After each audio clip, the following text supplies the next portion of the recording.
નમસ્કાર દર્શક મિત્રો, શું ગુજરાતની અંદર કોંગ્રેસ પાર્ટીમાં કંઈક નવા જૂની થવા જઈ રહી છે?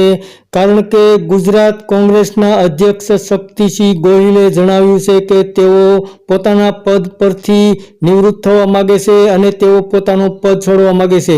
તો હાલમાં જ લોકસભાની ચૂંટણી યોજાઈ હતી, જેમાં ભારતીય જનતા પાર્ટી સામે ગુજરાતની અંદર કોંગ્રેસના ગેનીબેન ઠાકોરની એક સીટ ઉપર જીત થઈ હતી. ત્યારબાદ રાહુલ ગાંધી વારંવાર ગુજરાત આવી રહ્યા છે. એક વખત આવ્યા હતા અને ત્યારબાદ ઓગસ્ટમાં બીજી વખત આવી રહ્યા છે અને તેઓ કોંગ્રેસની ગુજરાતની અંદર ફરીથી ઊભી કરવા માટે મહેનત કરી રહ્યા છે. અને હાલમાં જિગ્નેશ મેવાણી અને ગેનીબેન ઠાકોરને વધારે જવાબદારી સોંપવામાં આવે તેવું કહેવામાં આવી રહ્યું છે.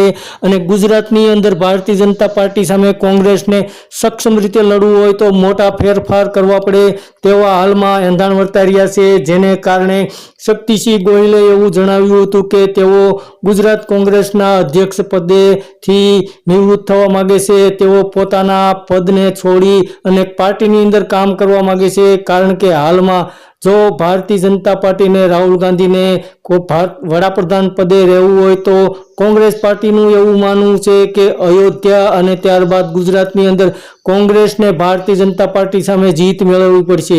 જેને કારણે હાલમાં રાહુલ ગાંધી ગુજરાતની અંદર બીજી વખત ઓગસ્ટમાં પણ આવી રહ્યા છે અને કોંગ્રેસ પાર્ટીની અંદર કંઈક નવા જૂની થવાના એંધાણ વર્તાઈ રહ્યા છે.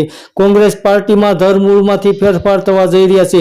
ઘણા બધા નેતાઓને મોટી મોટી જવાબદારી સોંપવામાં આવે તેવું પણ હાલમાં દેખાઈ રહ્યું છે. કારણ કે આવનારા સમયમાં ભારતીય જનતા પાર્ટી સામે સક્ષમ રીતે ગુજરાતની અંદર કોંગ્રેસને લડવું હશે તો પાર્ટીની અંદર કાર્યકરોને અને નેતાઓને મજબૂત થઈ અને એક રણનીતિ ઘડવી પડશે. તો જ આવનારી ચૂંટણીની અંદર ભારતીય જનતા પાર્ટી સામે કોંગ્રેસ જીતી શકશે.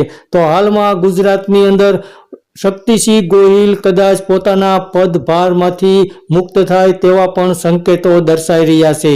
ધન્યવાદ દર્શક મિત્રો.